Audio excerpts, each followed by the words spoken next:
Hello and welcome dear students.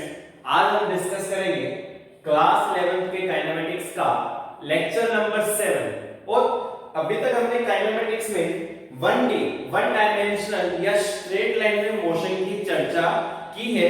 अब से हम पढ़ने जा रहे हैं मोशन इन टू डायमेंशन। हम क्या पढ़ेंगे? Motion in 2D। देखिए, मोशन इन 2D की बेसिक डेफिनेशन मैंने आपको पहले ही बता दी थी। अगर दो कोऑर्डिनेट्स चाहिए टू स्पेसिफाई द पोजीशन तो उसको हम क्या बोलते हैं? Two dimensional motion. अगर बॉडी की पोजीशन स्पेसिफाई करने के लिए केवल एक कोऑर्डिनेट्स चाहता था तो उसको क्या बोलते थे? One dimensional motion. और अगर बॉडी की पोजीशन स्पेसिफाई करने के लिए हमें दो कोऑर्डिनेट्स की रिक्वायरमेंट हुई तो उसको हम क्या बोलते हैं? Two dimensional motion. और टू डायमेंशनल मोशन में सबसे ज्यादा चर्चा हम किसकी करेंगे? Projectile motion. प्रोजेक्टाइल मोशन का मैं एग्जांपल दे देता हूं। जेवलिन थ्रो आपने देखा होगा कि एथलीट होता है, उसके हाथ में जेवलिन होता है, भाला फेंक, वो फेंकता है कुछ एंगल पे, वो जेवलिन आगे जाता है और फिर कहां था आपका? नीचे, है ना? कुछ इस प्रकार का पाथ होता है।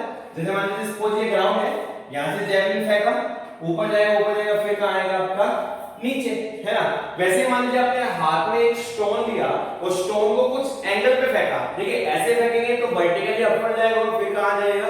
नीचे। बट हमने किसी एंगल पे थ्रो किया विद हॉरिजॉन्टल तो वो कुछ इस प्रकार का पाथ लेने वाला है।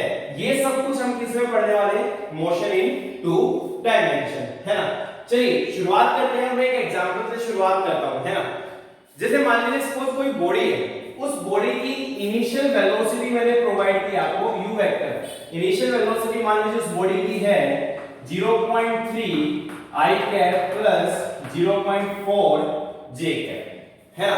और उस पार्टिकल का एक्सेलरेशन भी मैंने आपको प्रोवाइड किया। एक्सेलरेशन मान लीजिए कितना आपका? 3i cap plus 4j cap, है ना? देखिए मैं आपसे पूछना चाह रहा हूं कि ये कौन सा मोशन है? वन डायमेंशनल मोशन या टू डायमेंशनल? तो अक्सर स्टूडेंट्स क्या करते हैं? देखते हैं x भी इन्वॉल्व है, भाई i के किसको डिनोट करते हैं? x को, और y भी इन्वॉल्व है। तो जब x और y दोनों आ गए तो ऑब्वियसली कैसा मोशन हो गया आपका?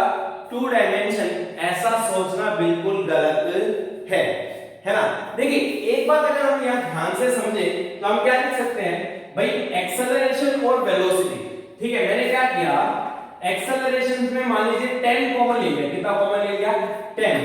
या फिर मैंने वेलोसिटी को 10 से मल्टीप्लाई कर दिया, 10 u वेक्टर, है ना? तो 10 से मैं मल्टीप्लाई करूंगा तो कितना आ जाएगा? 3i cap plus 4j cap. और यही क्या आपका? Acceleration vector. यानी कि एक्सेलरेशन वेक्टर किसके बराबर आ रहा आपका? 10u vector. कहने का क्या मतलब कि एक्सेलरेशन वेक्टर और वेलोसिटी वेक्टर दोनों की डायरेक्शन क्या है? सेम। अगर वेलोसिटी इधर है तो एक्सेलरेशन भी कहां है? इधर। ऑब्वियसली मोशन क्या होने वाला आपका? स्ट्रेट लाइन या वन डायमेंशनल, है ना? वन डायमेंशनल मोशन में हमने एक बात सीखी थी, भाई वेलोसिटी या एक्सेलरेशन सेम डायरेक्शन में होंगे या फिर अपोजिट में। यहां भी तो वही है, अरे एक्सेलरेशन और वेलोसिटी किसमें? आपके सेम डायरेक्शन में। तो ये ऑब्वियसली क्या आपका? One dimensional motion. तो पहली बात आपको क्या याद रखनी है कि केवल आपको x और y दिख जाए इसका मतलब टू डायमेंशनल मोशन हो गया, ये कोई जरूरी नहीं है। टू डायमेंशनल के लिए जरूरी क्या है कि एक्सेलरेशन और वेलोसिटी दोनों की डायरेक्शन डिफरेंट होनी चाहिए। पहली बात क्या जरूरी है? एक्सेलरेशन और वेलोसिटी दोनों की डायरेक्शन डिफरेंट होनी चाहिए, है ना? अब मैं एक और एग्जांपल ले लेता हूं। जैसे मान लीजिए सपोज मेरे पास u वेक्टर आपका 3i cap plus 4j cap, और मान लीजिए एक्सेलरेशन वेक्टर है मेरे पास 0.4i cap plus 0.3j cap, है ना? अब आप यहां पे करोगे तो यहां पे आपको पता चलेगा कि एक्सेलरेशन और वेलोसिटी की डायरेक्शन सेम नहीं है, उनकी डायरेक्शन क्या आने वाली है? आपकी डिफरेंट आने वाली है। तो ये देख सकते हैं इसी प्रकार से, तो आपकी डायरेक्शन क्या आएगी? डिफरेंट। मेरा आपसे सवाल ये है कि 10 सेकंड्स के बाद, कितने सेकंड्स के बाद? 10 सेकंड्स के बाद मेरे को पार्टिकल की वेलोसिटी चाहिए और उसका डिस्प्लेसमेंट चाहिए, है ना? आफ्टर 10 सेकंड्स, t बराबर 10 सेकंड्स, है ना? 10 सेकंड्स के बाद मेरे को पार्टिकल की वेलोसिटी चाहिए और उसका डिस्प्लेसमेंट भी मेरे को चाहिए। ठीक है भाई, सवाल समझ में आ रहा है कि मेरे को क्या चाहिए? क्या कर सकते हैं? अच्छा एक बात बताओ, एक्सेलरेशन कांस्टेंट है कि वेरिएबल? अरे भाई एक्सेलरेशन तो कांस्टेंट है और मतलब कि एक्सेलरेशन कांस्टेंट है तो we can use three equations of motion. कौन सी? v बराबर u प्लस at, s बराबर ut plus half at square and v square minus u square बराबर 2as। बट उनको यूज करते वक्त एक बात ध्यान होनी चाहिए, यहां पे हम वेक्टर फॉर्म में इस्तेमाल करने वाले हैं। तो वेलोसिटी निकालने के लिए पहली इक्वेशन ये फॉर्म थी, v बराबर u प्लस at। v निकालो यहां से। अरे भाई v कितना आएगा आपका, u का तो कितना है भाई आपका 3i cap plus 4j cap plus acceleration कितना है 0.4 i cap plus 0.3 j cap और टाइम आपका 10 सेकंड्स है। अगर हम इसको सोल्व करेंगे तो मेरा वेलोसिटी कितना आ जाएगा, देखिए ये होगा आपका 4 i कैप और ये 3 i कैप मतलब कि 7 i कैप और ये आपका 3 j cap and 4 j cap that is 7 j cap. तो जो आपकी वेलोसिटी है वो कितनी आ रही है 7 i cap plus 7 j cap. Speed निकालने में इसका मैग्नीट्यूड ले सकते हैं √x² प्लस y स्क्वायर, उसमें हमें कोई दिक्कत नहीं है ना। सिमिलरली मैं यहाँ पे आपको डिस्प्लेसमेंट कौन सी सेकंड, ऑब्वियसली भाई सेकंड इक्वेशन है ना s बराबर ut plus half at square, but मेरे को वेक्टर फॉर्म में तो ये वेक्टर और ये भी क्या आपका वेक्टर। तो यहां से डिस्प्लेसमेंट कितना आ जाएगा u कितना है भाई आपका 3i cap plus 4j cap और t कितना आपका 10 प्लस हाफ एक्सेलरेशन कितना आपका 0.4 i cap plus 0.3 j cap और t स्क्वायर 10 का स्क्वायर कितना हो गया आपका 100। इसको सोल्व करना सिंपली तो क्या आ जाएगा आपका डिस्प्लेसमेंट आने वाला है। तो इस प्रकार से, क्योंकि जो मोस्ट ऑफ द सिचुएशन मिलेगी आपको 2D में, उसमें एक्सेलरेशन क्या रहेगा कांस्टेंट। मैं ये नहीं कहता कि हमेशा रहेगा, मोस्ट ऑफ द सिचुएशन में एक्सेलरेशन क्या रहेगा कांस्टेंट। और अगर आपका एक्सेलरेशन कांस्टेंट है तो आप काइनेमेटिक्स की ये तीन इक्वेशन लगा सकते हो, है ना। ओके डियर स्टूडेंट्स, अपनी वीडियो को पॉज कीजिए एंड नोट दिस टर्म। हम आगे बढ़ रहे हैं, देखते हैं।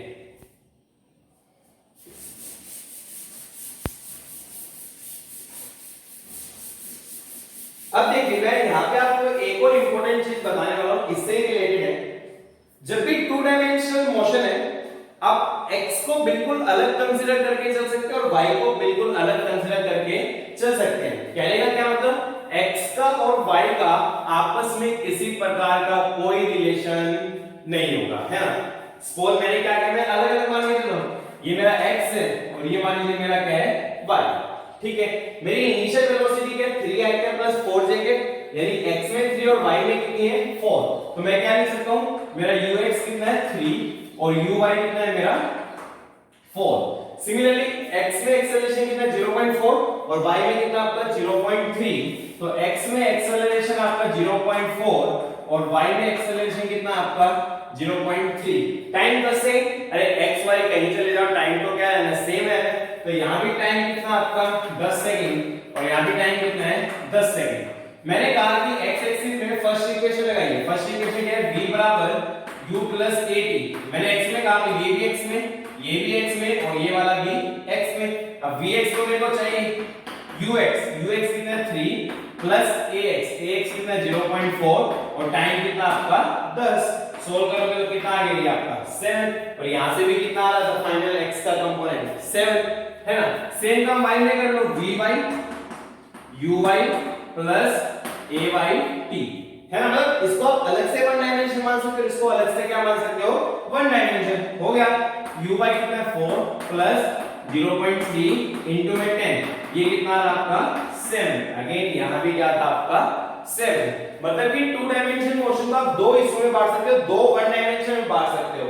एक x के अलोंग हो गया और एक इसके अलोंग हो गया y। जरूरी x और y और z भी हो सकते हैं, z और x भी हो सकते हैं, उसमें आपको कोई समस्या नहीं होनी चाहिए। तो इस प्रकार से हम कर सकते हैं। ओके डियर स्टूडेंट्स, वीडियो को पॉज कीजिए and note this down. Next example ले रहे हैं, आइए देखते हैं। नेक्स्ट एग्जांपल में क्या है कि एक पार्टिकल है, उस पार्टिकल की जो इनिशियल वेलोसिटी है u vector that is equal to v not i cap. कितनी थी आपकी v नॉट i कैप, और जो उसका एक्सेलरेशन है that is equal to b t J cap, सब कुछ ऐसा यूनिट्स में आप मान सकते हो, यूनिट्स की मैं बात भी नहीं कर रहा। ये आपका उसकी जो initial velocity that is equal to v not i cap और उसका एक्सेलरेशन कितना आपका bt j cap. First thing, पहली बात मैंने क्या पूछी, find velocity after time t। क्या पूछा, find velocity after time t। चलिए निकाल लेंगे। b, मान लीजिए पार्टिकल कहां से स्टार्ट करता है, ओरिजिन से, है ना, तो उसकी पोजीशन निकालिए आफ्टर टाइम t। ओरिजिन से स्टार्ट करता है, पोजीशन फाइंड आउट करें, पोजीशन आफ्टर टाइम t। कितने टाइम का पोजीशन फाइंड आउट करनी है आपको, आफ्टर टाइम t। तो ये कहानी थी आपकी। देखिए अगेन आपका टू डायमेंशनल मोशन, क्योंकि ये i में है और ये j में, क्या हम इक्वेशंस को सीधा लगा सकते हैं, नहीं।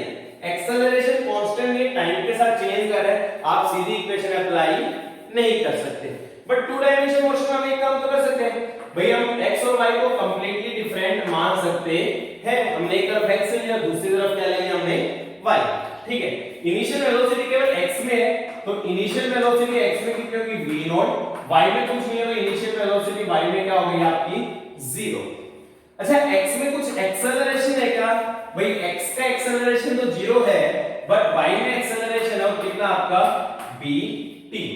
अब x का एक्सेलरेशन 0 है, तो क्या x की वेलोसिटी चेंज हो सकती है क्या, नहीं, x की वेलोसिटी चेंज होने की संभावना नहीं है। तो आफ्टर टाइम t उसकी फाइनल वेलोसिटी भी किसके बराबर होगी, v नॉट, क्योंकि एक्सेलरेशन होगा तभी तो वेलोसिटी चेंज होगी ना। एक्सेलरेशन तो है नहीं, तो इनिशियल वेलोसिटी और फाइनल वेलोसिटी क्या आएगी आपकी, सेम। तो फाइनल वेलोसिटी का x कंपोनेंट आ गया, मेरे को y निकालना है। क्या निकालना है मेरे को, y।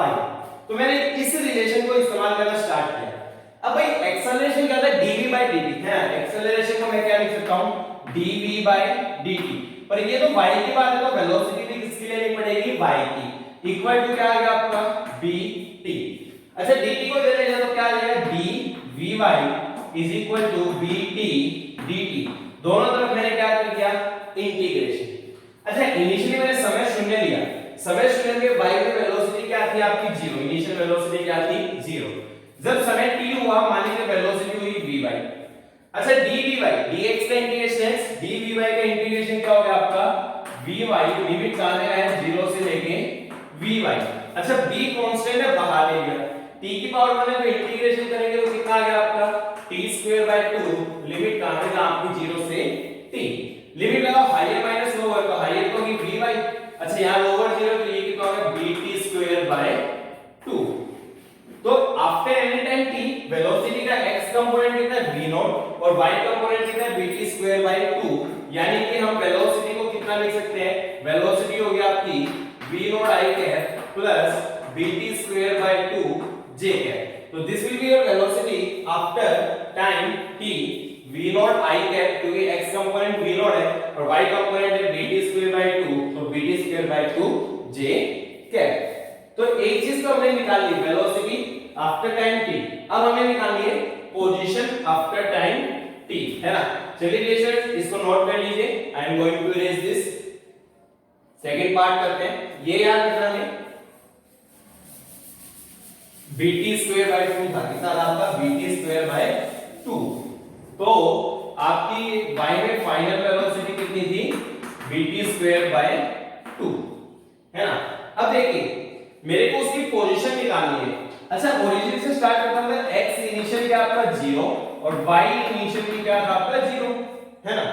अच्छा, मैंने यहां पे तो एक्सेलरेशन कांस्टेंट है, 0 भी एक कांस्टेंट है, मैंने सीधी सेकंड इक्वेशन लगाई, s बराबर ut प्लस हाफ at², है ना। x में लगा रहा हूं, तो ये x का और इसको मेरे को क्या लिखना चाहिए, x final minus x initial.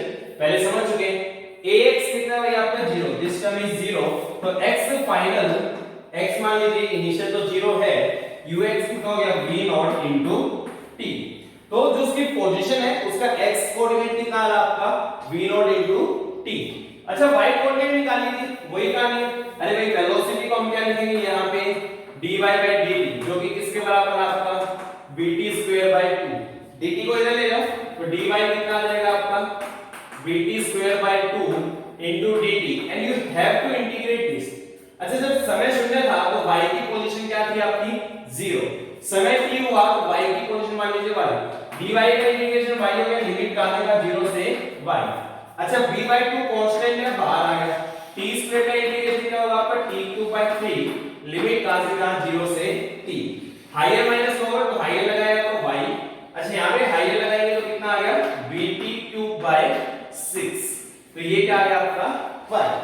तो पोजीशन क्या आ जाएगी, अगर मैं पोजीशन को r वेक्टर से लिखना चाहूं तो पोजीशन क्या आएगी, x कोऑर्डिनेट कितना आपका v0t i कैप और y कोऑर्डिनेट कितना आपका bt³/6 j कैप।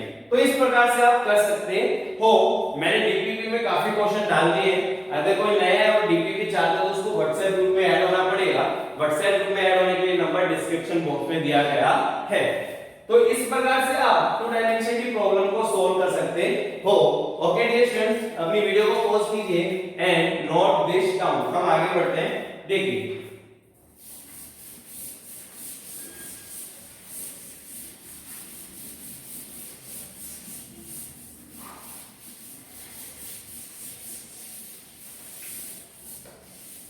अब देखिए कई बार क्या होता है कि पार्टिकल की वेलोसिटी दी जाती है, क्या दी जाती है आपको वेलोसिटी, और पूछा जाता है उसकी इक्वेशन ऑफ ट्रैजेक्टरी क्या होगी, किस पाथ को वो फॉलो करके चलेगा। इक्वेशन ऑफ ट्रैजेक्टरी का क्या मतलब है कि मान लीजिए एक्स वाई प्लेन में मोशन कर रहे हैं तो एक्स और वाई के बीच में क्या रिलेशन आएगा, that is the equation of trajectory, है ना।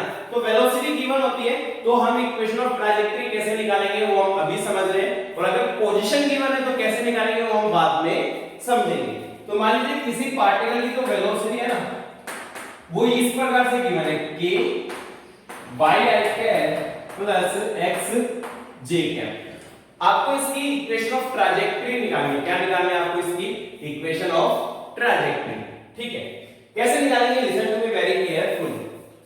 देखिए मैं k को मल्टीप्लाई करूं तो वेलोसिटी का x कंपोनेंट कितना आएगा, भाई i क्या वाला x कंपोनेंट ना, तो x कंपोनेंट कितना होगा आपका k * y, ठीक है। अच्छा मैं पूछता हूं वेलोसिटी का y कंपोनेंट कितना आएगा, ये j वाला y कंपोनेंट है मतलब कितना होगा आपका k * x। अच्छा v वेलोसिटी क्या होता है dx/dt, वो किसके बराबर आ गया k y, इक्वेशन नंबर 1। अच्छा vy को क्या लिख सकता हूं मैं dy/dt = kx, this is your equation number 2। मान लीजिए मैंने सेकंड और फर्स्ट इक्वेशन को डिवाइड कर दिया, ठीक है। तो सेकंड और फर्स्ट इक्वेशन को देखो यहां मैं डिवाइड करूं dt dt मैं कैंसिल मान सकता हूं, तो मैं इसको क्या लिख सकता हूं dy/dx, है ना। वैसे मैथमेटिकली सही नहीं है बट आप कर सकते हो, कोई दिक्कत नहीं है। मैथमेटिकली और कैसे लिखते हैं हम, बट आप ऐसे लिख सकते हो, उसमें हमें कोई दिक्कत नहीं है। अच्छा इधर क्या आपका kx/ky, k ने k को मार दिया। अच्छा y को इधर ले जाओ, x को इधर ले जाओ, तो कितना आ गया आपका y dy = x dx। अब दोनों तरफ क्या करते हैं हमने इंटीग्रेट, y का इंटीग्रेशन क्या हो गया आपका y²/2, x का इंटीग्रेशन क्या होगा x²/2, और हमने लिमिट नहीं लगाई तो लिमिट नहीं लगाने पे एक कांस्टेंट आता है उसको बोलते हैं हम इंटीग्रेशन कांस्टेंट। तो हम पूरा सोल्व करेंगे तो ये कितना आ जाएगा आपका y² = x², 2c एक नया कांस्टेंट है उसको मैंने क्या बोल दिया c डैश। तो this is going to be equation of trajectory. ये y और x के बीच में रिलेशन है, इसको हम क्या बोलते हैं इक्वेशन ऑफ ट्रैजेक्टरी, क्या बोलते हैं, चलते इसको हम इक्वेशन ऑफ ट्रैजेक्टरी। अगर मैं बोलूं पार्टिकल ने ओरिजिन से स्टार्ट किया तो आप कांस्टेंट की वैल्यू भी निकाल सकते हो। ओरिजिन से स्टार्ट किया मतलब x 0 तो y भी क्या होगा 0, तो ये सीधे कितना होना चाहिए आपका 0, है ना। अब देखिए मैं नेक्स्ट एग्जांपल और ले लेता हूं। मान लीजिए नेक्स्ट एग्जांपल में क्या है, सपोज आपको वेलोसिटी गिवन है by I cap plus v0 j cap. क्या वेलोसिटी गिवन है by I cap plus v0 j cap. Same काम कर रहे हैं, अगेन x की वेलोसिटी होगी by और y की वेलोसिटी होगी v0। अच्छा x की वेलोसिटी को हम क्या लिख सकते हैं dx/dt that is equal to by, और इसको हम क्या लिख सकते हैं dy/dt that is equal to v0। Second by 1 किया अगेन तो dy/dx कितना आ जाएगा आपका v0/by, इसको इधर ले लो तो by dy is equal to v0 dx, दोनों तरफ क्या किया इंटीग्रेशन, v कांस्टेंट बाहर ये आएगा y² by 2, v0 कांस्टेंट बाहर dx का हो गया x plus constant of integration. तो this is going to be my equation of trajectory. कौन सा है? देखो एक वेरिएबल की मैक्सिमम पावर क्या है 1, दूसरे वेरिएबल की मैक्सिमम पावर 2 है, तो this equation is going to be parabola. मतलब पार्टिकल कैसा पाथ ले रहा है आपका? Parabolic path. कैसा पाथ ले रहा है आपका? Parabolic path. ये किसकी इक्वेशन होती है? आगे जाके आप पढ़ोगे किसकी इक्वेशन होती है आपकी? हाइपरबोला। तो पार्टिकल कैसा पाथ लेगा आपका? हाइपरबोलिक पाथ, है ना। तो इस प्रकार से अगर आपको वेलोसिटी गिवन है तो आप इक्वेशन ऑफ ट्रैजेक्टरी निकाल सकते हो। और भी बहुत प्रकार के सवाल इसमें पूछे जा सकते हैं। फॉर एग्जांपल मैं आपको सिंपल सा एक और एग्जांपल दे देता हूं, देखिए।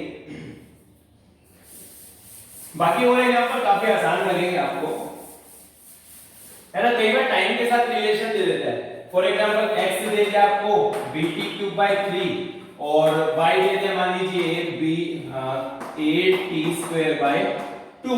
Find equation of trajectory. करना क्या है? x और y में रिलेशन निकालना है, t को एलिमिनेट करना है। तो सिंपल है, t³ को यहां से क्या लिख सकता हूं मैं? 3x/p।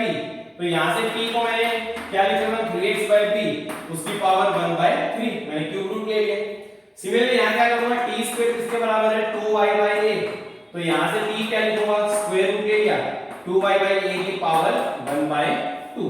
अब क्या t को इक्वेट कर दो, तो 3x/b इसकी power 1/3 that is equal to 2y/a उसकी पावर 1/2। और इसको सोल्व करना है, दोनों को 6 से मल्टीप्लाई करो, दोनों के पास 6 रेज कर दो। तो 6 रेज करोगे तो यहां स्क्वायर आ जाएगा 9x²/b²। ठीक है, यहां 6 करोगे तो क्यूब आएगा, 2 के क्यूब 8 y³/a³। इस प्रकार से आप रिलेशन निकाल सकते हो। तो कुछ भी हो, आपको ये इन प्रकार कैसे ना कैसे x और y में रिलेशन निकालना है, and that is the equation of trajectory. Equation of trajectory पे अभी हम और भी सवाल करेंगे, बट वो थोड़ी देर में करेंगे जब हम प्रोजेक्टाइल मोशन को इंट्रोड्यूस कर चुके होंगे। प्रोबेबली कल के लेक्चर में हम करने वाले हैं। देखिए आगे देखते हैं। अब कहानी स्टार्ट करेंगे अपने प्रोजेक्टाइल मोशन की। किसकी?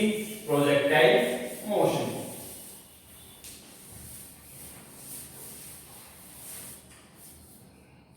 देखिए कहानी स्टार्ट करें प्रोजेक्टाइल मोशन।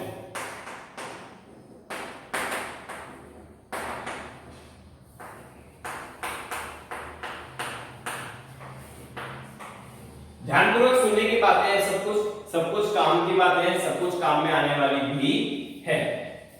देखिए प्रोजेक्टाइल मोशन की बात है। प्रोजेक्टाइल मोशन का क्या मतलब है पहले तो हम वो समझ लेते हैं। अगर पार्टिकल को ऑब्लिक्वली फेंका जाए, मींस हॉरिजॉन्टल से कुछ एंगल बना के फेंका जाए जो कि 90 डिग्री ना हो। कितना ना हो? 90 डिग्री, मतलब 90 डिग्री के ऊपर चला जाएगा, है ना। तो हॉरिजॉन्टल से कुछ एंगल पे फेंका जाए या उसको हम क्या बोलते हैं? ऑब्लिक्वली फेंका जाए, तो मोशन कैसा होता है आपका? प्रोजेक्टाइल मोशन, है ना। तो पार्टिकल, यहां पे क्या होगा? पार्टिकल इज फ्रॉम, कैसे? Obliquely. Particle is from obliquely means horizontal से कुछ एंगल बना के फेंका जाएगा, बट वो एंगल 90 डिग्री होने वाला नहीं है। अब प्रोजेक्टाइल मोशन की भी बहुत कैटेगरीज होती है। अभी जो फर्स्ट कैटेगरी हम चर्चा करें दैट इज ग्राउंड। सबसे ज्यादा यही पूछा जाता है, ग्राउंड टू ग्राउंड प्रोजेक्टाइल। क्या पूछा जाता है आपका? Ground to ground projectile. मतलब आपने धरती से फेंका, ग्राउंड से फेंका और लौट के कहां पे आ गया? ग्राउंड पे, है ना। ठीक है, ध्यान से समझते हैं। जैसे मान लीजिए सपोज ये आपका ग्राउंड था, यहां से आपने पार्टिकल को फेंका कुछ इस प्रकार से। ये कितनी वेलोसिटी से फेंका? u, और हॉरिजॉन्टल से कितने एंगल पे फेंका? थीटा। ये बहुत ऑब्वियस है, कॉमन सेंस है कि पार्टिकल ऐसे जाएगा और फिर कहां जाएगा आपका? नीचे, मतलब एक मैक्सिमम हाइट तक जा रहा है। ऑब्वियसली बात है, किसी भी चीज को फेंकोगे एक मैक्सिमम हाइट तक ऊपर जाएगा और फिर कहां आने वाला है? नीचे। वैसे ही ये बात है, इसको फेंका तो एक मैक्सिमम हाइट तक कहां गया? ऊपर, और फिर कहां गया आपका? नीचे, है ना। मैंने क्या माना कि सपोज ये हमारा ओरिजिन है, इधर की तरफ मैंने अपना x एक्सिस मान लिया और इधर की तरफ मैंने कौन सा एक्सिस मान लिया? y एक्सिस, है ना। देखिए आगे बढ़ते हैं। अब projectile motion two dimension motion है, क्योंकि x और y इन्वॉल्व है, तो मैं x को कंप्लीटली अलग मान के चलूंगा और y को भी कंप्लीटली अलग मान के चलूंगा। अब u का ये एंगल थीटा है, तो इसके दो कंपोनेंट ले सकते हैं। इधर से थीटा है तो डियर स्टूडेंट्स ये कंपोनेंट कितना आ गया आपका u cos थीटा, और परपेंडिकुलर में कंपोनेंट कितना आ जाएगा ये आपका u sin थीटा। जहां से थीटा एंगल उधर कंपोनेंट मैंने पहले बताया cos, तो ये u cos थीटा और ये u sin थीटा। तो हम बात करें x और y में, तो ये मान लीजिए x है और ये क्या आपका y। तो x में इनिशियल वेलोसिटी कितनी है भाई आपकी, इनिशियल वेलोसिटी x में है u cos थीटा। अच्छा y में इनिशियल वेलोसिटी कितनी है, ये रहा भाई, y में इनिशियल वेलोसिटी कितनी दिख रही है आपको u sin थीटा। जनरल चर्चा हो रही है। अच्छा एक्सेलरेशन, अरे मैं क्या कर रहा हूं, एयर फ्रिक्शन, एयर के सभी इफेक्ट्स को हमने क्या किया, इग्नोर। एक ही एक्सेलरेशन है, एक्सेलरेशन ड्यू टू ग्रेविटी, और हमेशा कहां लगता है, नीचे। कहां लगेगा, हमेशा नीचे, है ना। नीचे मतलब कौन सी डायरेक्शन होगी, नेगेटिव वाली। क्या x में कोई एक्सेलरेशन है क्या, नहीं, तो x का एक्सेलरेशन कितना आ जाएगा आपका, दैट इज इक्वल टू 0। अच्छा y का एक्सेलरेशन कितना हो जाएगा आपका, अगर हम y का एक्सेलरेशन देखें तो नेगेटिव y में है, तो y का एक्सेलरेशन कितना हो जाएगा आपका, इक्वल टू -g। सॉरी। तो इस प्रकार से प्रोजेक्टाइल में हमने इनिशियल वेलोसिटी लिखी और क्या लिखी है हमने, एक्सेलरेशन। अब यहाँ पे कुछ बातें समझने की जरूरत है, कुछ कंक्लूजन्स समझने की जरूरत है। फर्स्ट देखिए, क्या x में कोई एक्सेलरेशन है क्या, नहीं, एक्सेलरेशन 0 है। इसका मतलब x में वेलोसिटी चेंज नहीं होगी, x में वेलोसिटी हमेशा क्या रहेगी, कांस्टेंट। मतलब इनिशियली u cos थीटा है, हर जगह x में वेलोसिटी क्या रहने वाली है आपकी, u cos theta. For example अगर मैं ये पॉइंट कंसीडर करूं तो यहां पे वेलोसिटी कितनी रहेगी, यहां भी x में u cos theta. Top point वाला को भी यहां x में चेंज वेलोसिटी कितनी रहेगी, u cos थीटा। यहां भी कहीं चले जाओ x में कितनी रहेगी आपकी, u cos थीटा। तो पहला पॉइंट क्या है कि velocity along x axis always remain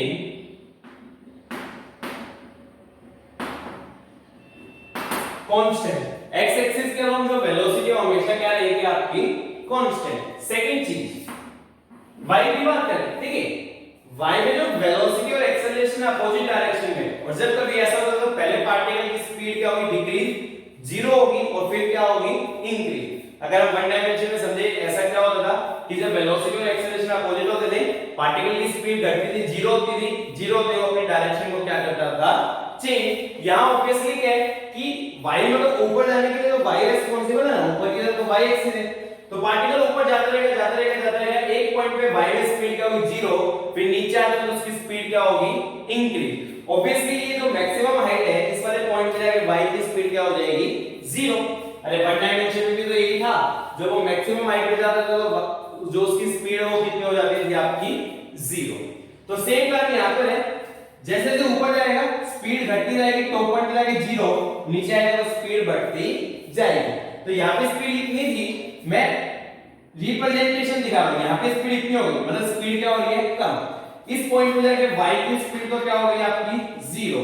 फिर यहां पे ये अगेन जब नीचे आया तो ये क्या हो गया आपका, u cos थीटा। और एक पॉइंट आपको याद रखना है, इसका प्रूफ हम एनर्जी से कर सकते हैं, काइनेमेटिक्स से भी कर सकते हैं, कि सेम हाइट पे जो आपकी स्पीड है वो क्या रहेगी, सेम। मतलब कि इस हाइट पर अगर स्पीड 10 मीटर पर सेकंड है, तो जब यहां पे आएगा तो भी स्पीड कितनी होगी आपकी, 10 मीटर पर सेकंड। कहने का क्या मतलब, अगर यहां वेलोसिटी में vy मानूं तो यहां भी वेलोसिटी vy, पर नीचे आ रहा डायरेक्शन क्या होगी, चेंज, स्पीड क्या रहेगी उसकी, सेम। तो ये कहानी है, x में आपकी वेलोसिटी हमेशा कांस्टेंट, y में धीरे धीरे घटेगी, टॉप पॉइंट में जाके 0, फिर नीचे आएगा तो दोबारा से बढ़नी स्टार्ट होगी। तो हम क्या लिख सकते हैं, firstly speed decreases in y to 0, speed decreases in y to 0, and 0 कहां हो गया आपकी, maximum height, top most point पे, ठीक है, मैक्सिमम हाइट है top most point, and then increase. दोनों पॉइंट इंपॉर्टेंट, x की वेलोसिटी हमेशा क्या रहने वाली, कांस्टेंट, y में पहले घटेगी, 0 होगी, and then it is going to increase. तो ये आपकी बेसिक बात है, ये बात ध्यान रखिए, हर जगह ये बात इस्तेमाल होने वाली ओके डियर स्टूडेंट्स, अपनी वीडियो को पॉज कीजिए एंड नोट दिस डाउन।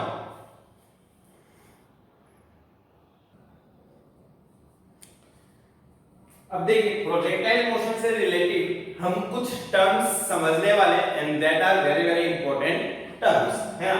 सबसे पहले मैं प्रोजेक्टाइल का डायग्राम फिर से बना देता हूं। ये मान लीजिए एक्स एक्सिस था, ये वाई एक्सिस था, इस प्रकार से आपका प्रोजेक्टाइल मोशन था। इधर जो इनिशियल वेलोसिटी थी that is equal to u cos theta और इधर जो इनिशियल वेलोसिटी थी that is equal to u sin theta. Particle को u से फेंका गया था एट एन एंगल थीटा। अब देखिए होता क्या है, तीन टर्म्स हम यहां पे समझेंगे, time of flight, maximum height and horizontal range.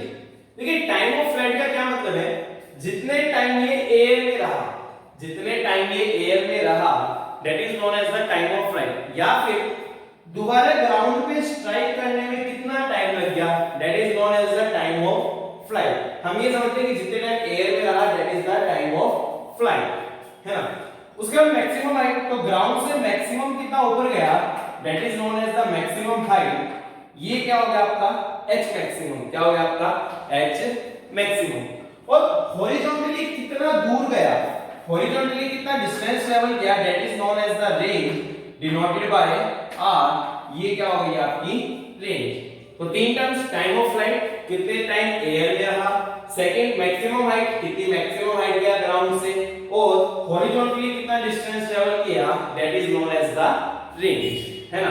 तो सबसे पहले हम टाइम ऑफ फ्लाइट का फार्मूला देख रहे हैं। किसका फार्मूला देख रहे हैं, टाइम ऑफ फ्लाइट। देखते हैं time of flight. Time of flight को किससे डिनोट करते हैं हम, कैपिटल टी से। अच्छा इस पॉइंट के कोऑर्डिनेट्स किस सकते हो, देखो x एक्सिस के अलोंग कितना चल चुका है पार्टिकल, r चल चुका है, कितना चल चुका आपका r, जबकि y कोऑर्डिनेट ऑब्वियसली क्या होगा 0 because this point lies on the x axis.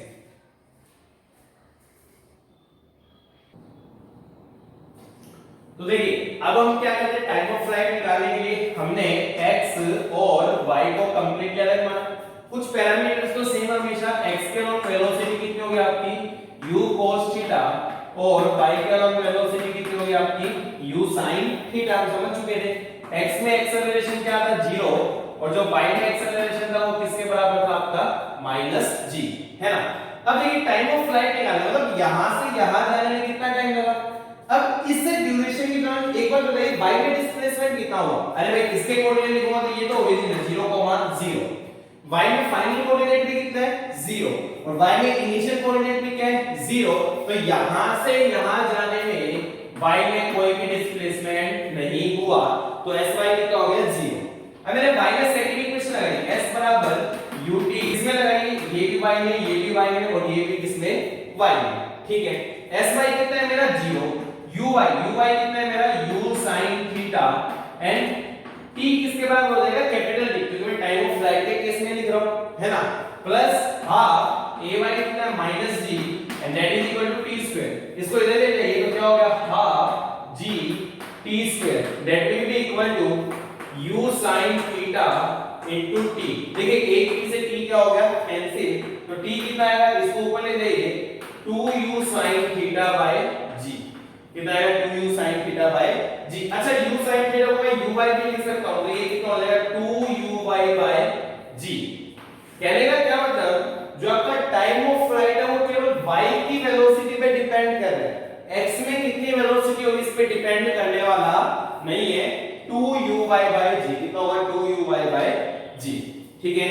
चलिए अब आगे बढ़ते हैं। यहां पे आप दो टर्म्स और आगे टाइम ऑफ फ्लाइट में, time of ascent and time of descent, मतलब ग्राउंड से ऊपर जाने में जितना टाइम लगा उसको हम क्या बोलते हैं टाइम ऑफ एसेंट, और ऊपर से नीचे आने में जितना टाइम लगा that is known as the time of decent.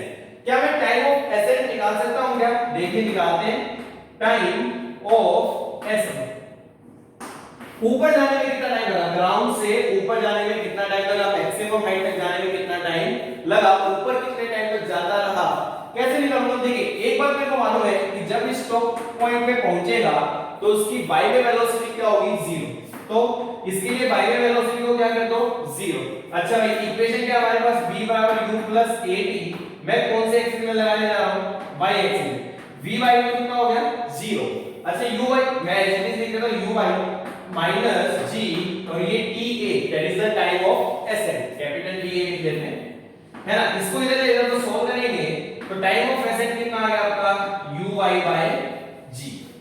कहने का क्या मतलब, ऊपर कितने टाइम तक गया आपका uy by g, अब टोटल टाइम कितना है 2uy by g, मतलब नीचे में कितने टाइम तक आया आपका uy by g, means ground से मैक्सिमम हाइट तक जाने में कितना टाइम लगा आपका uy by g, और मैक्सिमम हाइट से नीचे आने में कितना टाइम लगा आपका uy by g, ताकि टोटल टाइम कितना हो जाए आपका 2uy by g, and that is your time of flight, वही क्या अपना टाइम ऑफ फ्लाइट। तो ये आपका कॉन्सेप्ट था regarding the time of flight. Okay dear students, अपनी वीडियो को पॉज कीजिए एंड नोट दिस डाउन। आगे बढ़ते हैं, नेक्स्ट हम समझते हैं मैक्सिमम हाइट। देखिए ये डाटा तो हमेशा सेम ही रहने वाला है, ये मिटाने की जरूरत नहीं है।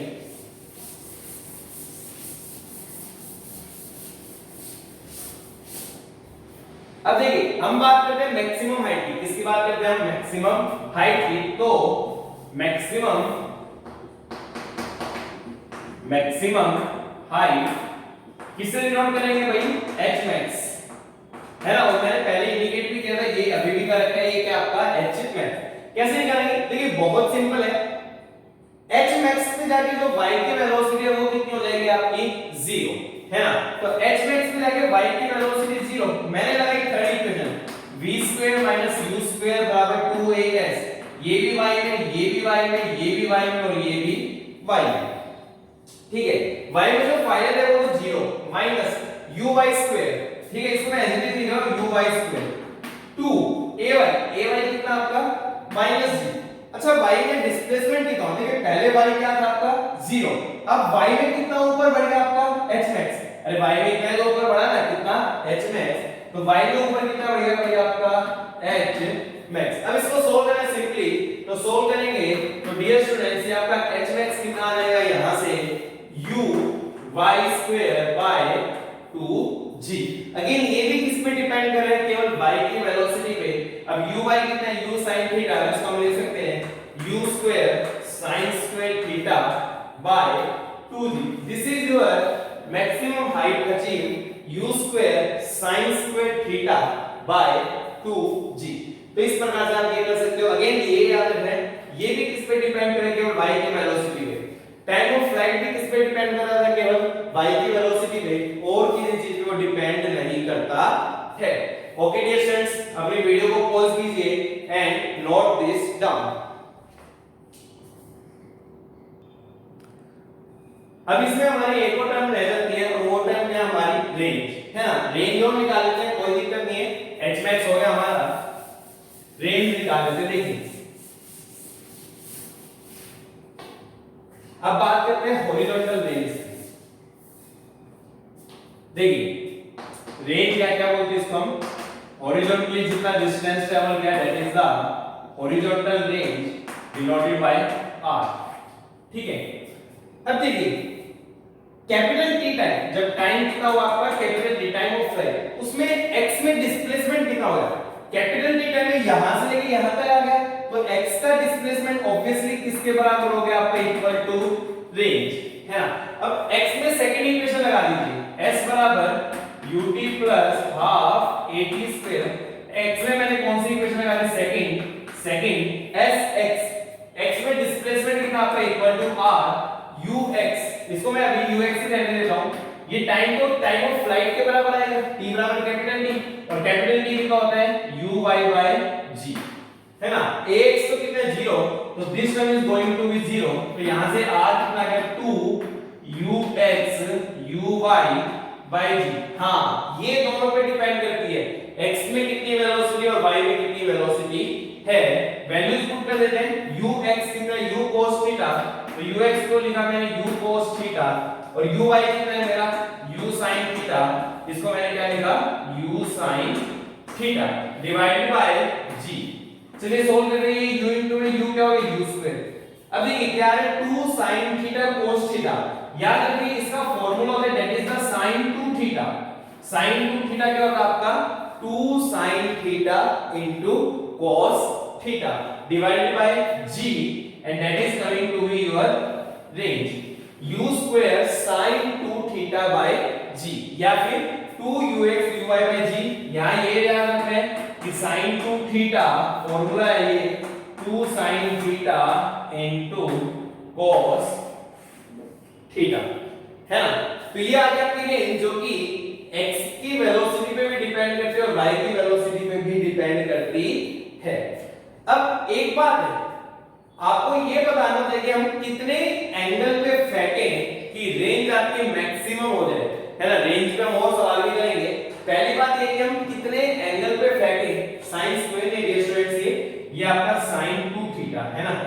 कितने एंगल पे फेंकें कि रेंज मैक्सिमम हो जाए। देखिए ये u कांस्टेंट है, आप कितनी स्पीड से फेंक सकते हो आपकी मसल पावर पे डिपेंड करता है, ये भी कांस्टेंट है। r का मैक्सिमम होना किस पे डिपेंड करता है, sin 2 थीटा। मतलब कि अगर मेरे को r मैक्सिमम चाहिए, क्या चाहिए, r मेरे को मैक्सिमम। r मैक्सिमम कब होगा, जब sin 2 थीटा मैक्सिमम हो, और sin 2 थीटा मैक्सिमम की वैल्यू कितनी होती है, 1। sin की मैक्सिमम वैल्यू कितनी हो सकती है, 1। अच्छा sin की मैक्सिमम वैल्यू कब होती है, जब एंगल कितने के बराबर हो, 90 डिग्री। तो यहां से हम देखेंगे तो थीटा कितना आ गया आपका, 45 डिग्री। मींस अगर आप हॉरिजॉन्टल से 45 डिग्री के एंगल पे फेंकते हो तो वो चीज मैक्सिमम दूरी तक जाने वाली है। इसे जेवलिन थ्रो, जो भाला फेंकता है, उसको बोला जाता है कि भाई तेरे को हॉरिजॉन्टल से लगभग कितना एंगल बना के चलना है, 45 डिग्री एंगल बना के चलना है। 45 डिग्री पे फेंकेगा तो रेंज क्या हो जाएगी, मैक्सिमम। अच्छा वो मैक्सिमम रेंज होगी कितनी, आर मैक्स। क्या आपकी मैक्सिमम रेंज होने कितने वाली है, तो देखिए मैक्सिमम रेंज के लिए sin 2 थीटा 1 हो गया, sin 2 थीटा को 1 रखिए तो ये मैक्सिमम रेंज कितनी आ जाएगी आपकी, u स्क्वायर बाय g। तो मैक्सिमम रेंज कितनी हो गई आपकी, u स्क्वायर बाय g, ठीक है। और कितने एंगल पे फेंकने पे रेंज आएगी, जब हम 45 डिग्री पे फेंकेंगे तो मैक्सिमम दूरी तक जाने वाला है, और वो कितना आपका u स्क्वायर बाय g, है ना। ओके डियर स्टूडेंट्स, इसको नोट कर लीजिए, फिर हम कुछ सवाल करते हैं और फिर आगे कॉन्सेप्ट्स को सीखेंगे। देखिए सवाल कर लेते हैं पहले।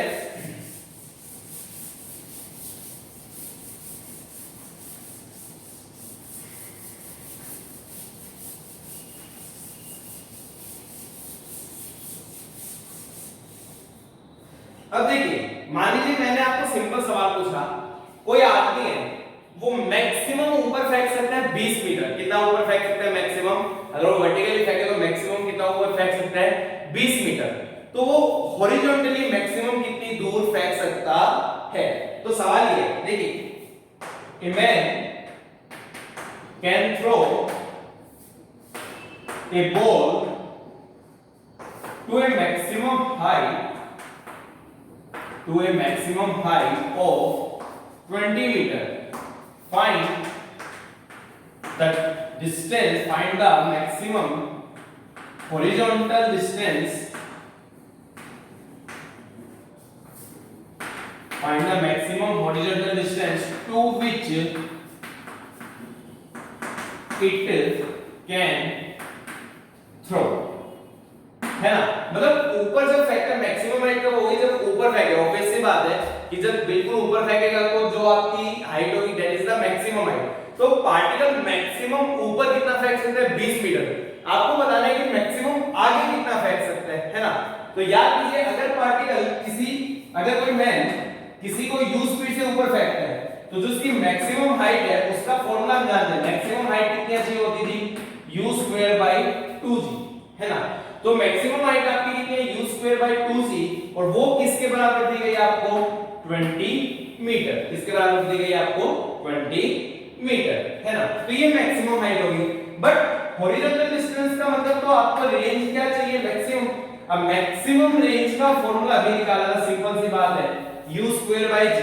अब यहां से देखेंगे तो u स्क्वायर बाय g कितना हो गया, 40 मीटर, है ना। यानी कि अगर कोई ऊपर मैक्सिमम 20 मीटर तक फेंक सकता है तो हॉरिजॉन्टल में मैक्सिमम कितना फेंक सकता है आपका, 40 मीटर फेंक सकता है। उसमें आपको कोई समस्या नहीं होनी चाहिए, है ना। तो ये आपका सवाल होगा। अब देखिए एक और एग्जांपल ले लेते हैं। मान लीजिए ग्राउंड लेवल है, 3 पार्टिकल्स को फेंका गया। पहला पार्टिकल कुछ ये पाथ किया उसने, ये पार्टिकल था आपका ए। कौन पार्टिकल था आपका, ए। दूसरे पार्टिकल ने कुछ ऐसा पाथ दिया, तो ये पार्टिकल क्या था आपका, मान लीजिए बी। तीसरे पार्टिकल ने कुछ ऐसा पाथ दिया, तो ये पार्टिकल क्या था आपका, कौन सा था, ये ए, ये बी और ये सी। मैं ये डिनोट कर रहा हूं कि सबकी मैक्सिमम हाइट क्या आपकी से। आपको क्या बताना है, ठीक है, सबकी मैक्सिमम हाइट क्या होगी से। आपको ये बताना है सबसे पहले इनकी इनिशियल वेलोसिटी का ऑर्डर क्या होगा, है ना। मैंने इसकी इनिशियल वेलोसिटी मान ली va, उसकी इनिशियल वेलोसिटी मान ली vb, vc। ऑर्डर क्या होगा, मतलब ग्रेटर देन लेस देन, इस प्रकार की बातें करनी है। टाइम ऑफ फ्लाइट भी कंपेयर करना है। a का time of flight ta, b का टाइम ऑफ फ्लाइट tb और c का time of flight tc। Time of flight पे आपको कंपेयर करके चलना है। प्रोजेक्टाइल है, एयर फ्रिक्शन वगैरह सब क्या है, क्लियर हो। अब ध्यान दो, सुनिए, सबकी मैक्सिमम हाइट क्या है, सेम। अब देखिए मैक्सिमम हाइट का फॉर्मूला क्या होता था डियर स्टूडेंट्स, मैक्सिमम हाइट होता था आपका u/2g, है ना। अब सबकी मैक्सिमम हाइट सेम है तो ऑब्वियसली y की इनिशियल वेलोसिटी क्या होनी चाहिए, सेम। अच्छा, टाइम ऑफ फ्लाइट का फॉर्मूला भी क्या होता था, 2u/g। अब सबकी जब y की इनिशियल वेलोसिटी सेम है तो टाइम ऑफ फ्लाइट भी क्या होने वाला है, सेम होने वाला है। तो पहली बात a का time of flight will be equal to time of flight of b equal to time of flight of c, ठीक है। अब इनिशियल वेलोसिटी की बात करेंगे, साफ साफ दिख रहा है a की रेंज सबसे कम है, b की रेंज उससे ज्यादा और c की रेंज सबसे ज्यादा। तो अगर हम बात करें रेंज की, हमें भाई रेंज का फॉर्मूला याद है, एक फॉर्मूला ये था 2ux uy/g। सबके लिए uy कैसे, सबके लिए ये सेम, सबके लिए ये सेम। अब जिसकी रेंज ज्यादा उसका ux क्या होना चाहिए, ज्यादा, और जिसकी रेंज कम उसका ux क्या होना चाहिए, कम। a की रेंज कम है तो उसका ux कम होगा, तो हम क्या लिख सकते हैं, ux a उससे ज्यादा क्या होगा, ux b और सबसे ज्यादा क्या होगा, ux c। तो x कंपोनेंट डिफरेंट कर रहे हैं, y कंपोनेंट आपका सेम है, तो जिसका x कंपोनेंट है उसकी वेलोसिटी भी ज्यादा, तो c की वेलोसिटी ज्यादा होगी as compared to b, as compared to a। तो this is going to be order, है ना। कई बार ये लगता है कि इसने बड़ा पाथ ट्रैवल किया सी वाले ने, तो इसका टाइम ऑफ फ्लाइट भी ज्यादा होना चाहिए, ऐसा नहीं है। तीनों का टाइम ऑफ फ्लाइट क्या होने वाला, आपका सेम होने वाला है। तो इस प्रकार से हम इस सवाल को कर सकते हैं। चलिए आगे देखते हैं। आगे हम देखेंगे कि किसी भी इंस्टेंट पे पार्टिकल की पोजीशन और वेलोसिटी कैसे निकाली जा सकती है।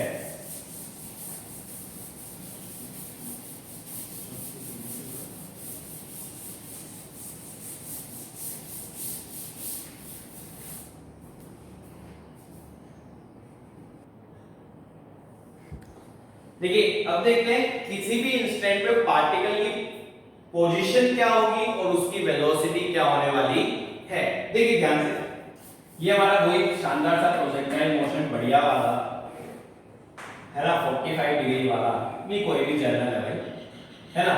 इनिशियल वेलोसिटी u की एट एन एंगल थीटा, मतलब ये कंपोनेंट कितना था u cos थीटा और ये कंपोनेंट कितना था u sin थीटा। किसी भी टाइम मान लीजिए पार्टिकल यहां पे आ गया, पोजीशन क्या होगी उसकी x, y, ठीक है, और ये क्या होगी उसकी वेलोसिटी, है ना, टेंजेंट बना, ये उसकी क्या होगी इस टाइम पे वेलोसिटी। उस वेलोसिटी का कुछ ना कुछ x कंपोनेंट होगा दैट इज vx और कुछ ना कुछ y कंपोनेंट होगा दैट इज vy, है ना, एट एनी टाइम t। कहां पे, एट एनी टाइम t। ठीक है, समझते हैं क्या सिचुएशन है हमारे पास। वही कहानी है x और y में। x में जो आपकी initial velocity that is equal to u cos theta और y में जो initial velocity that is equal to u sin theta. x में एक्सेलरेशन 0 और y में एक्सेलरेशन कितना आपका -g, ठीक है।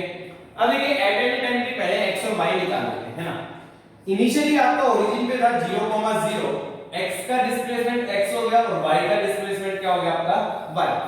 तो सबसे पहले मैंने x में इक्वेशन आ गई sx uxt, ये 4 है भाई, ये u है, plus half ax t square, है ना। ax को कितना आपका 0, कोई दिक्कत नहीं है मेरे को। sx ही किसके बराबर, x के बराबर, ux कितना था u cos theta into t। तो ये तो किसी भी टाइम आपका x कोऑर्डिनेट आ गया, क्या आ गया आपका x कोऑर्डिनेट। सेम कहानी y में, हमने क्या लगाया sy u/t plus half A by T square. तो एस वाई, वाई में डिस्प्लेसमेंट हो गया वाई के बराबर। अच्छा यू वाई कितना था आपका, u sine theta into t, a y का माइनस जी, तो minus half g t square. तो ये किसी भी टाइम पे क्या हो गया आपका वाई कोऑर्डिनेट। तो पार्टिकल की पोजीशन कैसे लिखोगे भाई, x i कैप और y j cap. x i का मतलब u cos theta into t i cap plus y j cap, y j का मतलब u sin theta into t minus half g t square j cap. तो ये उसकी किसी भी टाइम में x कोऑर्डिनेट हो गया, x पोजीशन हो गई, और ये क्या होगी y पोजीशन। पोजीशन वेक्टर कैसे लिखेंगे, x i cap plus y j cap. किसी भी टाइम अगर हम वेलोसिटी की बात करें तो x की वेलोसिटी हम कैसे लिख सकते हैं, vx बराबर ux प्लस ax t, है ना। तो vx कितना हो गया, ux कितना हो गया आपका u cos थीटा, और ये ax तो कितना आपका 0। तो किसी भी टाइम x की वेलोसिटी है u cos थीटा। अच्छा y में तो vy uy plus ay t, है ना। तो आपका vy कितना आ गया, uy आपका u sin theta minus g t। तो ये किसकी वेलोसिटी हो गई आपकी y की, है ना। अगर स्पीड पूछी जाए तो स्पीड कैसे निकालोगे, under root vx square plus vy square, है ना। तो इस प्रकार से आप सब चीजों को कर सकते हो। कई बार हाइट के साथ ये बोला जाता है कि मान लीजिए यहाँ पे हाइट कितनी हो गई h, कई बार हाइट के साथ, और हाइट के साथ अगर आपको रिलेशन चाहिए टाइम के साथ नीचे, तो आप थर्ड इक्वेशन लगाइए v square minus u square बराबर 2af, वहां से आप निकाल सकते हो। तो ये आपकी पार्टिकल की पोजीशन होगी एट एनी टाइम t, और ये पार्टिकल की वेलोसिटी हो गई एट एनी टाइम t। इस प्रकार से आप इन सवालों को कर सकते हैं। कॉन्सेप्ट है, सवाल अभी मैं आपको दिखा देता हूं। चलिए डियर स्टूडेंट्स, अपने वीडियो को पॉज कीजिए एंड नोट दिस डाउन, फिर हम आगे बढ़ते हैं।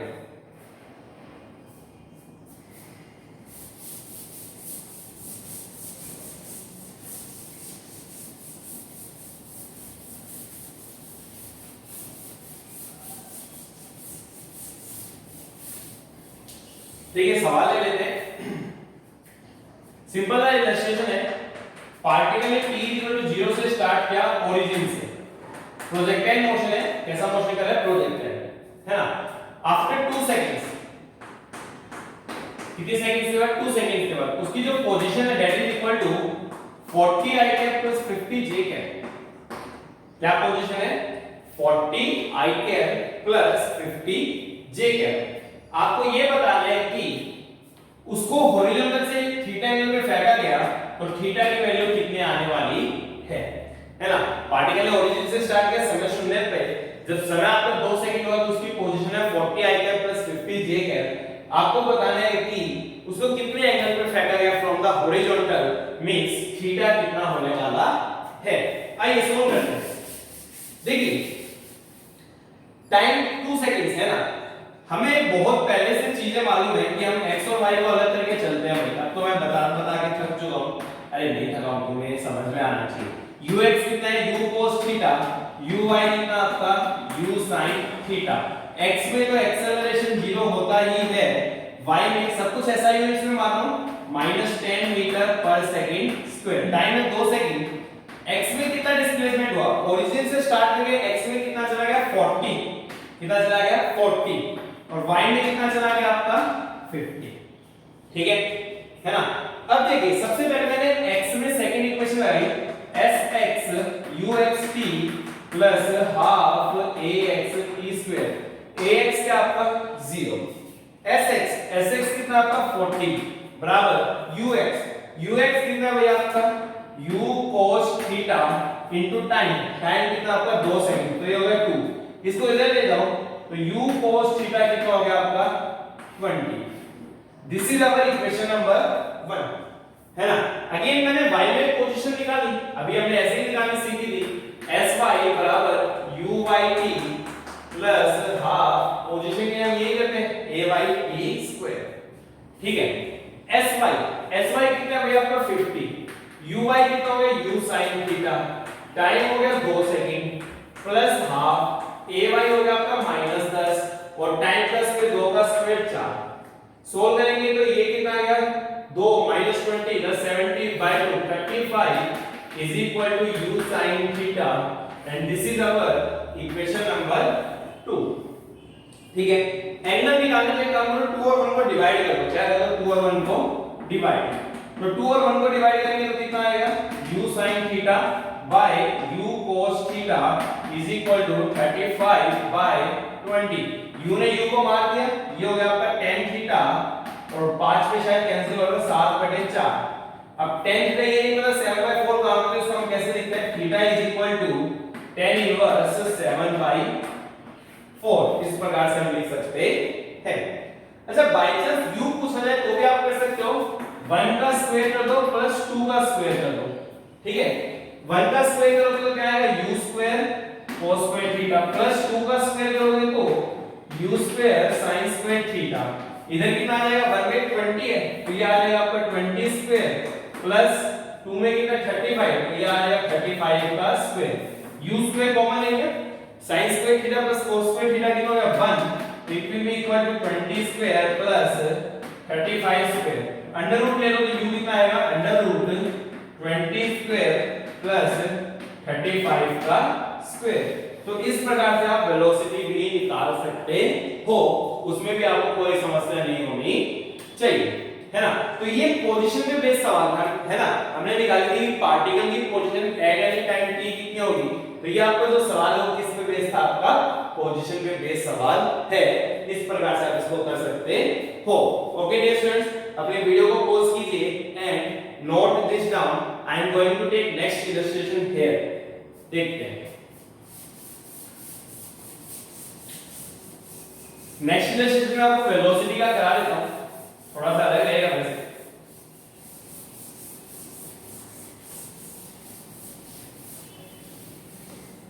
देखिए पार्टिकल को ग्राउंड से फेंका गया, वेलोसिटी थी 10√2 मीटर पर second at an angle 45 degree from horizontal. Statement नहीं लिखा हूं मैं, सिचुएशन समझा रहा हूं। पार्टिकल को ग्राउंड से फेंका गया कितनी वेलोसिटी से 10√2 मीटर पर सेकंड, है ना, मीटर पर सेकंड में at an angle 45 degree with horizontal. होगा क्या, मैंने आपसे दो बातें पूछी, पार्टिकल की वेलोसिटी कितनी होगी जब वो हॉरिजॉन्टल से 37 डिग्री का एंगल बनाएगा। कितने का एंगल बनाएगा 37 डिग्री, और उस समय उसका डिस्प्लेसमेंट कितना होगा, है ना। देखिए जैसे पार्टिकल ऊपर जाएगा हॉरिजॉन्टल से एंगल कम हो रहा है, यहां 45 है, टॉप पॉइंट में जाके केवल x में वेलोसिटी बचेगी। किसमें वेलोसिटी बचेगी x में, तो इसका हॉरिजॉन्टल के साथ एंगल कितना हो गया 0। मतलब जैसे जैसे पार्टिकल ऊपर जा रहा है हॉरिजॉन्टल के साथ एंगल क्या होने वाला है डिक्रीज होने वाला है। यहां 45 है, डिक्रीज होते होते 0 और फिर अगेन क्या होने वाला है इंक्रीज। बीच में कभी 37 हुआ होगा, मान लीजिए suppose at this point speed v थी और पार्टिकल का हॉरिजॉन्टल के साथ एंगल कितना हो गया 37। तो जब पार्टिकल का हॉरिजॉन्टल के साथ 37 डिग्री एंगल हुआ तो आपको बताना है कि उसकी वेलोसिटी कितनी होगी, और आपको ये भी बताना है कि उसका डिस्प्लेसमेंट कितना होने वाला है। अच्छा साथ में आपको कुछ बातें बता देता हूं। यहां पे जो आपका cos 37 मैंने जो पहले ही बताया, cos 37 की वैल्यू 4/5 और sin 37 उसकी वैल्यू कितनी होती है आपकी 3/5 डिग्री, और ये भी क्या आपका डिग्री, है ना। चलिए सोल्व करते हैं। सबसे पहले x और y के कंपोनेंट डिसॉल्व कर लेते हैं। भाई ये u है और यहां से एंगल थीटा, इधर कंपोनेंट u cos थीटा था, मतलब 10√2 cos थीटा का cos 45। अच्छा cos 45 कितना होता है 1/√2, तो ये तो कितना आ जाएगा आपका 10।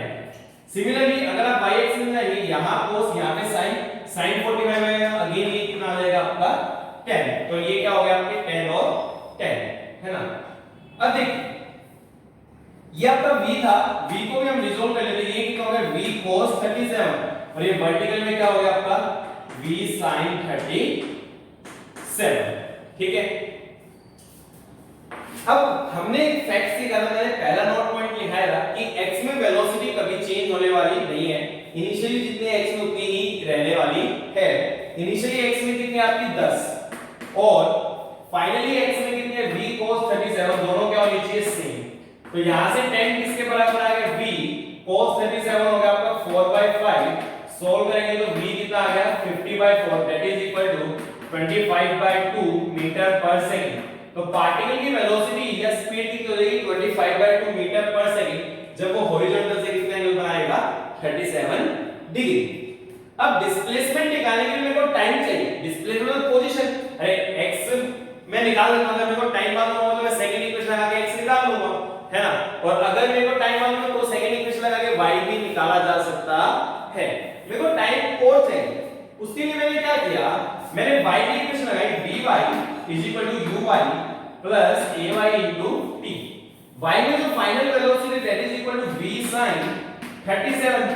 अच्छा y में इनिशियल वेलोसिटी कितनी थी 10 - 10t, ठीक है। v कितना आपका 25/2 sin 37 कितना है आपका 3/5 = 10 - 10t। आइए सॉल्व करते हैं। तो ये 5 है ना, 5 से 15/2 मतलब कि 7.5 = 10 - 10t। इधर ले जाओ, 10t तो 2.5, सॉल्व करेंगे तो t कितना आ गया आपका 1/4 सेकंड्स। तो अब टाइम आ गया 1/4 सेकंड्स। अब डिस्प्लेसमेंट निकालना आसान है, अरे x कोऑर्डिनेट निकालने के लिए x में सेकंड इक्वेशन लगाओ, y कोऑर्डिनेट निकालने के लिए y में सेकंड इक्वेशन लगाओ, वहां से आप सॉल्व कर सकते हैं। वो मैं आपके ऊपर छोड़ रहा हूं, वो आपको खुद सॉल्व करके दिखाना है ना। चलिए डियर स्टूडेंट्स, अपने वीडियो को पॉज कीजिए and note this down. I am going to take the last illustration of this lecture, listen carefully.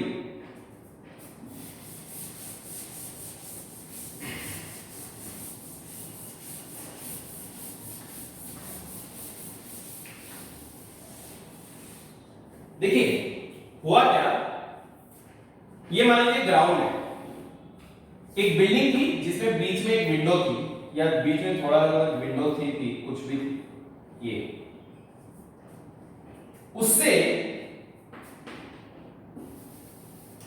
78.4 metre दूर एक बच्चा खड़ा है, ठीक है। उसने बॉल फेंकी और देखा है कि बॉल जस्ट विंडो से पास हो गई, not a but just window से पास हो गई, मतलब विंडो तक गई और फिर कहां गई नीचे, जस्ट विंडो से पास हो गई। किससे? जस्ट पासेस विंडो, जस्ट पास हुई इससे, ठीक है, ना ऊपर और ना नीचे। और ये जो विंडो की हाइट है वो कितनी आपकी 39.2 मीटर, ठीक है। बहुत बढ़िया।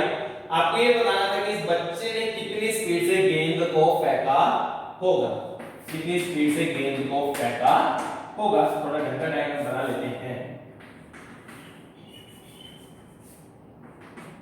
इस बच्चे ने कितनी स्पीड से गेंद को फेंका होगा, है ना। मान लीजिए u से फेंका at an angle theta, u से फेंका at an angle theta. Simple formula base है, मैक्सिमम हाइट कितना है, just passes through the window, ये वाला पॉइंट मैक्सिमम हाइट है। तो यहां से g को 9.8 लेना है, मैक्सिमम हाइट कितनी हो गई आपकी 39.2 मीटर सॉरी। अच्छा रेंज कितनी होगी इसकी, रेंज ऑब्वियसली क्या होता है कि मैक्सिमम हाइट के इधर और इधर सिमेट्रिक होता है, ये हमने देख लिया भाई। हर जगह से आपकी स्पीड क्या होती है सेम, एंगल्स भी क्या होते हैं सेम, मतलब मैक्सिमम हाइट के इधर और इधर सिमेट्रिक होते हैं। तो ये 78.4 है, तो ये भी कितना होगा आपका 78.4 मीटर। तो रेंज कितनी होगी 2 * a 78.4 मीटर, ठीक है। अब सोल्व करना है। सबसे पहले मैंने रेंज का फॉर्मूला लगाया, क्या है u² sin 2θ, उसको क्या लिखा मैंने 2 sin θ cos θ/g, वो कितना आ आपका 2 * a 78.4, और उसको मैंने क्या किया मैक्सिमम हाइट से डिवाइड कर दिया, है ना। मैक्सिमम हाइट क्या होती है आपकी u² sin² θ/2g, उससे डिवाइड कर इधर कितना आ गया आपका 39.2। आइए सॉल्व करते हैं। u² ने u² को मारा, g ने g को मारा, एक साइड ने एक साइड को मारा, तो इधर क्या बच गया 2 cos θ, है ना। और ये डिनोमिनेटर में क्या बच गया आपका sin θ/2। अच्छा इधर कितना हो गया, ये कटेगा 2 पे, तो ये आ गया 4, इसको भी ऊपर ले जाओ, तो ये कितना आ गया 4 cos θ/sin θ = 4, 4 से 4 कैंसिल, तो यहां से अगर हम सॉल्व करेंगे तो cot θ कितना आ गया 1, और cot θ 1 का होता है जब थीटा कितना हो जाए आपका 45 डिग्री। अब थीटा 45 डिग्री आ गया, तो एक काम करो hmax में इसको पुट कर दो भाई। hmax क्या था u² sin square theta, sin square 45, sin 45 मतलब 1/√2, तो उसका square u square sin square theta by 2g that must be equal to 39.2। अब सिंपली आपको कैलकुलेशन करके ये u सॉल्व करना पड़ेगा।